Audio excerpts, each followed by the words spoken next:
Aujourd'hui, c'est la journée mondiale de lutte contre le cancer. Au Mali, une visioconférence a été organisée entre Bamako et Paris. Les chercheurs et médecins ont échangé sur le thème « Les enjeux de la prise en charge des cancers en Afrique et en particulier au Mali ». Le reportage de Nyanya Alou Traoré. 586, c'est le nombre de nouveaux cas de cancer détectés au Mali courant 2013, soit une augmentation de 12% comparée à l'année 2008. Le cancer gangrène non seulement nos foyers, mais il s'installe de plus en plus confortablement dans notre quotidien si rien n'est fait. Ce 4 février, institué Journée internationale de lutte contre le cancer, se veut un rappel. Rappel sur les dommages que peut causer la maladie et enfin rappel sur ce qui peut être fait et doit être fait urgemment.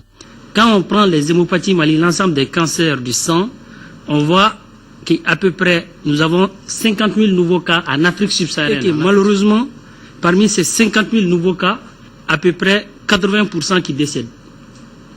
Donc ça veut dire problème de diagnostic précis et surtout problème de thérapeutique parce qu'on n'a pas accès à certains traitements.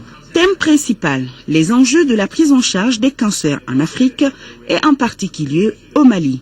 À la matière, les statistiques sont assez éloquentes. Tenez-vous bien, notre continent constitue un foyer ambiant où la maladie est prompte à se développer rapidement.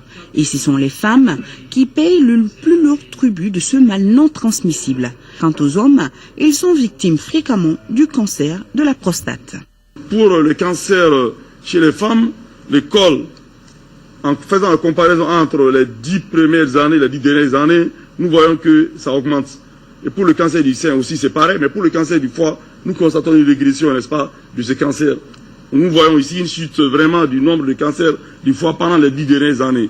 Et pour la prostate aussi, qui occupait le 4e rang, nous constatons maintenant que le cancer de la prostate occupe le 2e rang chez les hommes. Le mal existe, hélas, mais n'est pas incurable, préciseront les conférenciers. Pour y arriver, 3 solutions clés sont proposées. La prévention, le diagnostic, puis le traitement. Pour atteindre ces 3 objectifs, la conférence a proposé la formation et la transmission du personnel de santé aux nouvelles technologies, l'organisation de grandes campagnes de sensibilisation, plus d'engagement des États dans le processus de lutte et enfin développer l'approche iPad.